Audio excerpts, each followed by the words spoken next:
تفسیر القرآن آج کا سبق سورۃ التوبہ آیت نمبر 7 سے 9 تک۔ اعوذ باللہ من الشیطان الرجیم، بسم اللہ الرحمن الرحیم۔ کیف یکون للمشرکین عہد عند اللہ وعند رسولہ الا الذین عاہدتم عند المسجد الحرام فما استقاموا لکم فاستقیموا لہم ان اللہ یحب المتقین۔ کیف وإن یظہروا علیکم لا یرقبوا فیکم الا ولا ذمہ یرضونکم بافواہہم وتأبی قلوبہم وَأَكْثَرُهُمْ فَاسِقُونَ۔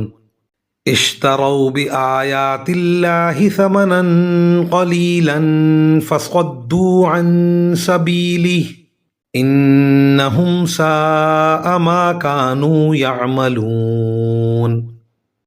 ترجمہ: ان مشرکین سے اللہ اور اس کے رسول کے ساتھ کوئی معاہدہ کیسے باقی رہ سکتا ہے؟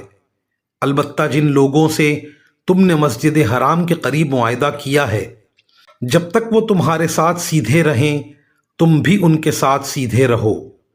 بے شک اللہ متقی لوگوں کو پسند کرتا ہے۔ لیکن دوسرے مشرکین کے ساتھ کیسے معاہدہ برقرار رہ سکتا ہے جبکہ ان کا حال یہ ہے کہ اگر کبھی تم پر غالب آ جائیں تو تمہارے معاملے میں نہ کسی رشتہ داری کا خیال کریں اور نہ کسی معاہدے کا۔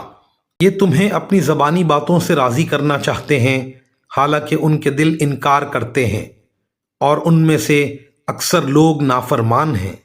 انہوں نے اللہ کی آیتوں کے بدلے دنیا کی تھوڑی سی قیمت لے لینا پسند کر لیا ہے اور اس کے نتیجے میں لوگوں کو اللہ کے راستے سے روکا ہے۔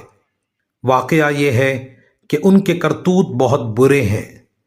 ان آیات کی تفسیر میں سب سے پہلے مشرکین کی اس چوتھی قسم کا ذکر ہے جن کو ان کے معاہدے کی مدت پوری ہونے تک مہلت دی گئی تھی، اور روایات سے معلوم ہوتا ہے کہ مدت میں اس وقت 9 مہینے باقی تھے، اور مطلب یہ ہے کہ اس مدت کے دوران اگر وہ سیدھے چلتے رہیں تو تم بھی ان کے ساتھ سیدھے چلو، اور اگر وہ بھی عہد شکنی کریں تو پھر اس مدت کے انتظار کی بھی ضرورت نہیں ہے۔